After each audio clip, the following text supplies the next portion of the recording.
Data shows efforts by Tucson leaders to reduce gun violence across the city may be working.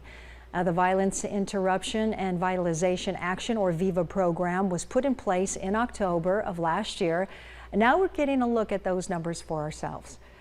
13 News reporter Catherine Patterson joins us live from the Cemetery Wash. Catherine, explain why this program is different from what we've seen before to address gun violence.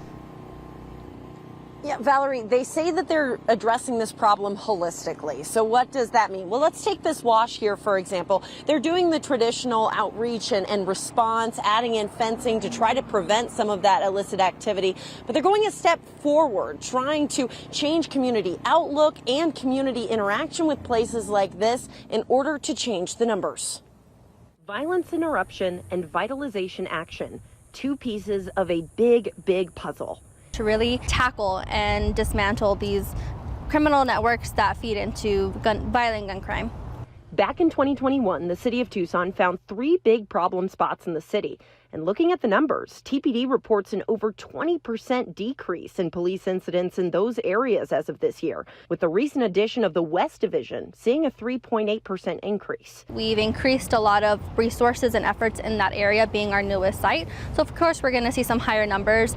But for the other 3, they say their strategy seems to be working, with police intervention and infrastructure changes only scratching the surface of their work. When you remove the bad, you have to infuse it with the good. Good, like art from Borderlands Theater.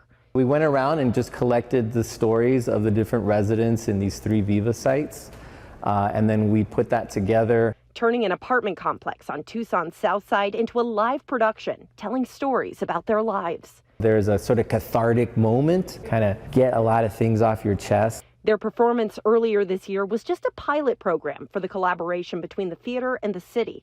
But based on the numbers, they're happy to continue pitching in to make Tucson a safer place. All of these things to continue past that initial stage, people themselves have to change. And I think that's where the arts come in.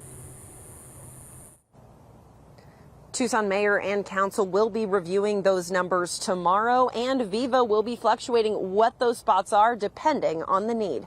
Reporting live in Tucson, Catherine Patterson, 13 News.